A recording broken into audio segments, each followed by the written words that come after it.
Muy buenos días. Se abre la audiencia en vista pública del expediente 1583 del presente año, formado por amparo en única instancia, promovido por la Superintendencia de Administración Tributaria contra la Corte Suprema de Justicia, Cámara Civil. El señor secretario general de la Corte hará relación del acto reclamado, de las peticiones de fondo formuladas y efectuará las advertencias reglamentarias de la presente audiencia. Queda en el uso de la palabra el abogado secretario de la Corte. Gracias, señor presidente. La Superintendencia de Administración Tributaria, como promotora de la acción de amparo, señaló como acto que le causa agravio la sentencia de casación de fecha 21 de noviembre de 2016 que dictó la Corte Suprema de Justicia, Cámara Civil, por medio de la cual resolvió declarar procedente el recurso extraordinario de casación identificado con el número 1002-2016-00331, interpuesto por la entidad Teléfonos del Norte Sociedad Anónima, en contra de la sentencia dictada el 17 de marzo de 2016 por la Sala Segunda del Tribunal de lo Contencioso Administrativo, mediante la cual dicha sala declaró sin lugar la demanda instada dentro del proceso contencioso administrativo número 0112-2011-00100, promovido por la entidad referida en contra de la Superintendencia de Administración Tributaria, y como consecuencia revocó la resolución 189-2011 emitida por el directorio de la Superintendencia de Administración Tributaria. Con base en los argumentos de hecho y de derecho que quedaron contenidos en el escrito inicial de la acción, la Superintendencia de Administración Tributaria solicita que oportunamente se otorgue amparo a esta entidad como postulante, a quien se le debe restablecer en el goce de sus derechos constitucionales y legales afectados, y como consecuencia se deje en suspenso definitivamente la sentencia que constituye el acto reclamado. Asimismo, se ordene emitir la sentencia que en derecho corresponde.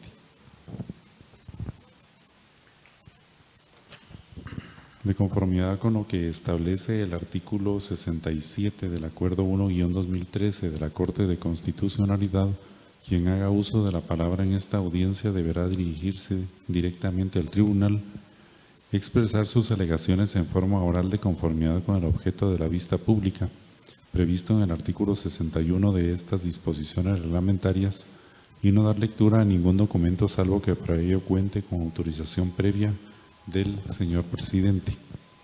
Deberá concretarse al asunto planteado, ser breve, conciso y preciso en su exposición. Para la exposición de alegaciones, cada una de las partes intervinientes cuenta con un tiempo máximo de 15 minutos. Es todo, señor presidente. Muchas gracias, señor secretario. En tal virtud pueden hacer uso de la palabra la parte solicitante del amparo, en este caso la Superintendencia de Administración Tributaria, por medio de la mandataria especial judicial con representación, abogada Zulma Maite Ávila Herrera, quien actúa con su propio auxilio y quien queda en el uso de la palabra. Gracias, señor presidente. Buenos días, honorables magistrados, señor secretario, abogados presentes.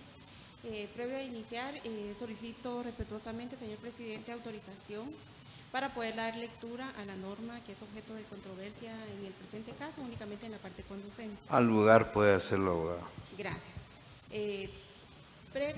Voy a hacer breve referencia a cómo nace el objeto del presente caso.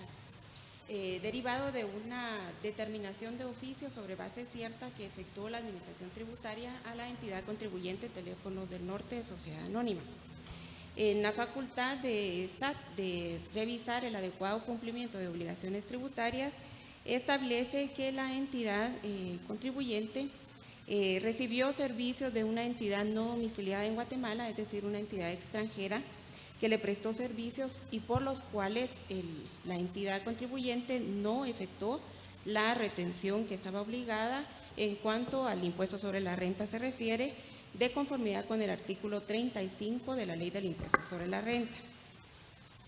En este sentido, la Administración Tributaria determinó que efectivamente se habían prestados servicios que tuvieron su origen en Guatemala, es decir, la renta fue generada en Guatemala y por lo tanto estaba obligada a efectuar esa retención.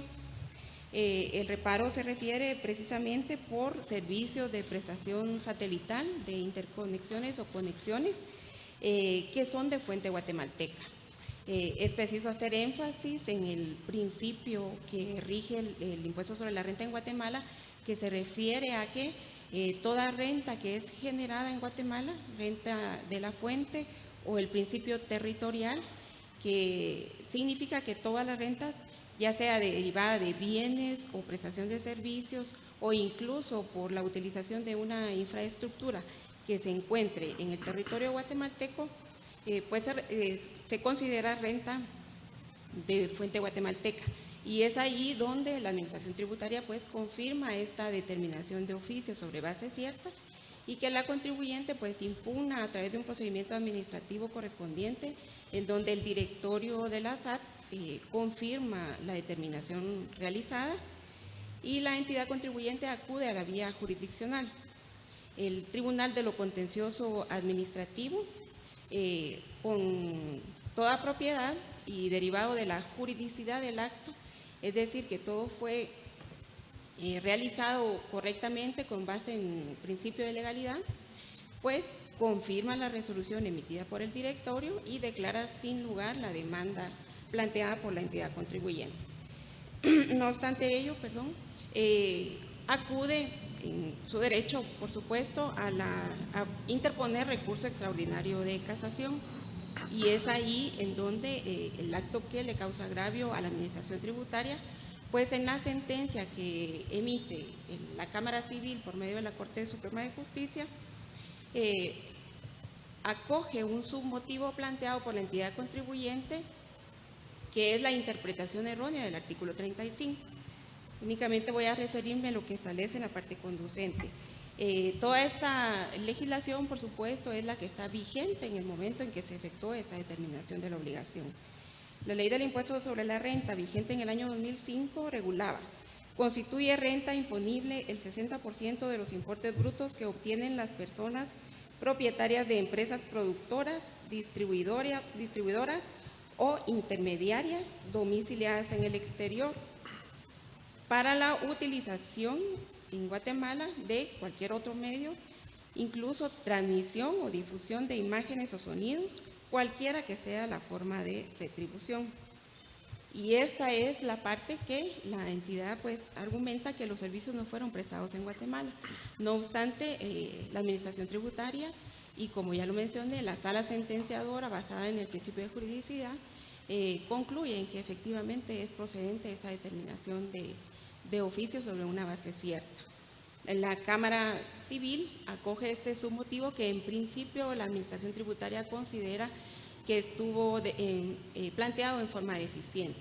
No obstante ello, la Cámara Civil lo acoge y en su conclusión, en el análisis de la Corte, como lo podrán evidenciar de las constancias procesales, en 4 líneas concluye la Cámara Civil que sí los servicios son prestados en Guatemala, pero no hace una referencia a cuál es la correcta interpretación de la norma, que es el objeto de esta controversia. La norma, en la interpretación con base en el principio de legalidad que le hace a la Administración Tributaria y la sala sentenciadora, es la que se ha podido constatar que aplica a la entidad contribuyente en este caso. Es decir, que se generó renta de fuente guatemalteca y que por lo tanto estaba obligada a pagar el impuesto sobre la renta correspondiente. En tal sentido, con el pronunciamiento de la Corte Suprema de Justicia, la Administración Tributaria considera que se le vulneran los principios constitucionales y que le causan agravio, como el principio de legalidad, al no interpretar de manera correcta la norma, en todo caso también la seguridad y certeza jurídica, y evidentemente de la forma que resuelve, que como mencioné en 4 líneas se indica que es la interpretación correcta sin emitir un pronunciamiento profundo o fundamentado, debidamente fundamentado, indica que acoge el submotivo y casa la sentencia y declara con lugar la demanda. Ese es el agravio que se le provoca a mi representada, entonces solicitamos que los señores magistrados se percaten de las constancias procesales, que hay una evidente falta de tutela judicial efectiva hacia la Superintendencia de Administración Tributaria en el presente caso. Concluyendo, solicitamos que se otorgue el amparo solicitado y en consecuencia se ordene emitir la sentencia que conforme a derecho corresponde a la Cámara Civil de la Corte Suprema de Justicia. Gracias, señores magistrados. Muchas gracias, abogada Ávila Herrera. Continúa la audiencia con la intervención como terceros interesados y requirientes de la vista pública de Teléfonos del Norte, Sociedad Anónima, por medio del gerente general y representante legal Leonel Armando Dávila Escobedo, quien actúa con el auxilio del abogado José Antonio Morales González, quien queda en el uso de la palabra. Buenos días, honorable Corte de Constitucionalidad. Tengo el honor de presentarles mis respetos. Buenos días a los demás colegas y demás presentes. Ya no voy a hacer reseña del caso. Creo que mi colega de la Superintendencia de Administración Tributaria ya hizo un resumen de los antecedentes. Previo a empezar, señor presidente, quisiera pedirle permiso para que durante mi exposición pueda leer un extracto de un precedente de una sentencia dictada por esta honorable Corte. Al lugar puede hacerlo. Muchas gracias. Pues, iniciando el tema, como decía mi colega de la Superintendencia de Administración Tributaria, SAT, la presente acción viene a ser ya casi que el punto final de un ajuste de 1.412.548 quetzales con 46 centavos que confirmó el directorio de SAT en el año 2011. El acto reclamado dentro del presente amparo y que ahora está en discusión es la sentencia dictada por la Cámara Civil de un recurso de casación por motivos de fondo, y el submotivo indicado era la errónea interpretación de ley, sentencia que fue de fecha 21 de noviembre del año 2016.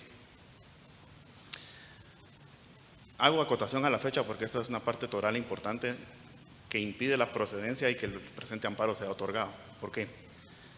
La sentencia de fecha, como repito, fue del 21 de noviembre del año 2016, les fue notificada a SAT el 16 de febrero del año 2017. La Superintendencia de Administración Tributaria, en uso de las facultades que le otorga la ley, interpuso el recurso de aclaración, pero al interponer el recurso, cometió un error garrafal al indicar la fecha de dicha sentencia. Indicó que pedía aclaración en contra de la sentencia de fecha 17 de marzo de 2016, sentencia que no existe dentro del expediente de la casación de Marras. Ante tal error, la Cámara Civil simplemente dice: se rechaza in limine para su trámite el recurso planteado, toda vez que no existe sentencia dictada con dicha fecha. Notificado el rechazo in limine, viene SAT y acude aquí a la Honorable Corte a presentar su acción de amparo. Hago el antecedente porque entonces podrá apreciar esta Honorable Corte que a ellos se les había prescrito la acción. Y para eso pido la lectura del antecedente. Dice: la Corte dictó sentencia dentro del expediente 5153 del año 2014 y dijo: al respecto, si bien es cierto que este tribunal ha asentado el criterio que los recursos de aclaración y ampliación interpuestos en tiempo contra el acto reclamado son medios procesales idóneos que interrumpen el plazo para acudir a amparo, esto sin que trascienda que se declaren con o sin lugar. También lo es que estos necesariamente deben ser admitidos y conocidos.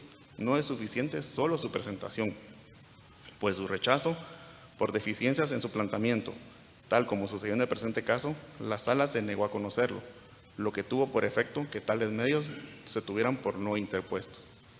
En concordancia con lo antes expuesto, se advierte que según consta en el antecedente del amparo, el acto señalado como lesivo le fue notificado al postulante el 15 de mayo de 2014, según manifestación hecha por el accionante en el escrito de la interposición del amparo. Razón por la cual, al haberse planteado la acción constitucional hasta el 27 de junio de 2014, esta resultó extemporánea, pues se instó cuando había transcurrido en exceso el plazo para su interposición, sin que se advierta que concurra circunstancia de excepción de las previstas en el párrafo segundo del artículo 30 mencionado, y aunque interpuso aclaración y ampliación contra tal acto, por haber sido rechazados por deficiencias que se aprecien imputables al recurrente, tal interposición no interrumpió el transcurso del plazo para acudir en amparo, circunstancia que impide a este tribunal hacer el procedimiento de fondo respectivo. Entonces, señores magistrados, yo lo indiqué en su momento que acá en la primera audiencia, lo recalco ahorita. Como pueden ver, la sentencia, que es ahora el acto reclamado, le fue notificada a SAT el 16 de febrero de 2017, interpuso un recurso que fue rechazado por errores únicamente imputables a ellos, que eran insubsanables, que le impedían al tribunal subsanarlos, y por ende acude aquí a presentar la acción de amparo hasta el 5 de abril de 2017. Podrán apreciar que el plazo de 30 días había transcurrido en demasía, por lo cual la presentación de este amparo es extemporáneo y no cumple con el requisito procesal básico de la temporalidad. Aunado a lo anterior, también quiero indicar que la sentencia que hoy por hoy es el acto reclamado fue dictada por la Cámara Civil en ejercicio de las funciones que le otorga no solo la Constitución Política de la República, sino también las leyes ordinarias. Al mencionar la Constitución Política de la República me quiero referir especialmente al artículo 103 de la Constitución, el cual le da a la Corte Suprema la función de juzgar y ejecutar lo juzgado, y establece que, que puede ejercer la función jurisdiccional con exclusividad. Ya oímos los argumentos de Superintendencia de Administración Tributaria, y de ellos se puede extraer que realmente lo que están litigando aquí es la inconformidad de cómo fue juzgado, cómo fue interpretada la ley, aspectos que escapan de la protección constitucional. Si revisamos el expediente subyacente, vamos a poder apreciar que mi representada interpuso su recurso de casación, el mismo fue admitido para su trámite, Superintendencia fue notificada, se le dio la vista, se le dio la oportunidad de expresar sus alegatos, los expresó, fueron tomados en cuenta por el tribunal, pero al final del día sentenció en la forma que estimó correcta. Eso no constituye lesión ni agravio que pueda ser revisado en amparo. Estaría interfiriendo la Corte en las funciones de jurisdicción ordinaria. Aunado anterior, quiero recalcar y reforzar la posición de las facultades de la Corte. Sabemos que Cámara Civil está facultada por los artículos 619, 621 y 630 a dictar sentencias cuando el motivo del recurso de casación sea de fondo y pues obviamente se entiende delegada la función de interpretación judicial por ser un tribunal de casación. Por último, el recurso pues también tiene su fundamento en el artículo 169 del Código Tributario, el cual pues remite al procesal civil, que son los artículos que acabo de dar. Hago esta acotación, señores magistrados, porque la Cámara Civil actúa en ejercicio de sus funciones, repito, ¿verdad?, como jueces que son, jueces superiores, máximo tribunal de casación, y por ende al dictar la sentencia, le guste a una parte, siempre habrá una parte inconforme, eso no es un atropello ni ningún agravio. Y ante la ausencia de agravio, que es un requisito indispensable para que exista la protección constitucional, esta acción carece de fondo y por lo tanto no se puede otorgar el amparo. Concluyendo, señores magistrados, solicito se declare sin lugar el presente amparo, se impongan las multas correspondientes y se contienen costas a los interponentes. Solamente. Muchas gracias. Muchas gracias, abogado Morales González. La audiencia finaliza con la intervención del Ministerio Público a través de la Fiscalía de Asuntos Constitucionales, Amparos y Exhibición Personal por medio de la agente fiscal, abogada Ruth Jessica López, quien actúa con su propio auxilio y quien queda en el uso de la palabra. Gracias. Buenos días, honorables magistrados, abogados, abogadas y demás público que nos acompaña. En el presente amparo se señala como acto reclamado la sentencia de casación de fecha 21 de noviembre del año 2016, por medio de la cual la Corte Suprema de Justicia, Cámara de Amparo y Antejuicio, declaró procedente el recurso extraordinario de casación presentado por la entidad Teléfonos del Norte Sociedad Anónima en contra de la sentencia de fecha 17 de marzo del año 2016, emanada de la Sala Segunda del Tribunal de lo Contencioso Administrativo, que declaró sin lugar la demanda contenciosa administrativa promovida por Teléfonos del Norte Sociedad Anónima en contra de la Superintendencia de Administración Tributaria. El análisis del acto reclamado permite establecer que no existe agravio de relevancia constitucional que haga procedente el otorgamiento del presente amparo, pues la autoridad recurrida actuó de conformidad con las normas adjetivas civiles que le facultan para conocer y resolver el recurso extraordinario de casación. En ese sentido, entró a conocer y pronunciarse sobre los motivos y submotivos indicados por la entidad recurrente y consideró que el artículo 35 de la Ley de Impuestos sobre la Renta no contempla como gravamen el servicio de conexión satelital prestado fuera del territorio guatemalteco, lo cual ocurre con la entidad Teléfonos del Norte Sociedad Anónima, pues el servicio de conexión satelital que ellos prestan no se exhibe, transmite o difunde en el territorio guatemalteco, por lo que consideró que la Sala Segunda del Tribunal de lo Contencioso Administrativo había incurrido en una errónea interpretación de la ley, pues la entidad Teléfonos del Norte Sociedad Anónima no estaba obligada a retener el impuesto sobre la renta, ya que el servicio de conexión satelital el que ellos prestan no figuraba como renta imponible de conformidad con el artículo 35 antes referido, por lo que al emitir sentencia consideró que debía declararse procedente el recurso de casación, ello de conformidad con lo establecido en el artículo 630 del Código Procesal Civil y Mercantil. Esta Fiscalía considera que no es dable por medio del Tribunal Constitucional conocer las proposiciones de fondo que emitió la autoridad recurrida. En ese sentido, esta Corte ha emitido reiterada jurisprudencia indicando que por su naturaleza subsidiaria y extraordinaria, el amparo no puede constituirse en una tercera instancia revisora de lo resuelto por los tribunales de jurisdicción ordinaria, ya que a estos compete con exclusividad el administrar justicia de conformidad con lo establecido en el artículo 203 de la Constitución Política de la República de Guatemala. Este criterio ha sido emitido en las sentencias de los expedientes 405 del año 2010 y 999 del año 2010. En ese sentido, al no existir agravio, esta Fiscalía solicita que al momento de emitir la sentencia respectiva se deniegue el amparo solicitado y se emitan las restantes declaraciones que en derecho corresponden de conformidad con la ley de la materia. Gracias. Muchas gracias, abogada Jessica López. Se clausura la presente audiencia. Buen día.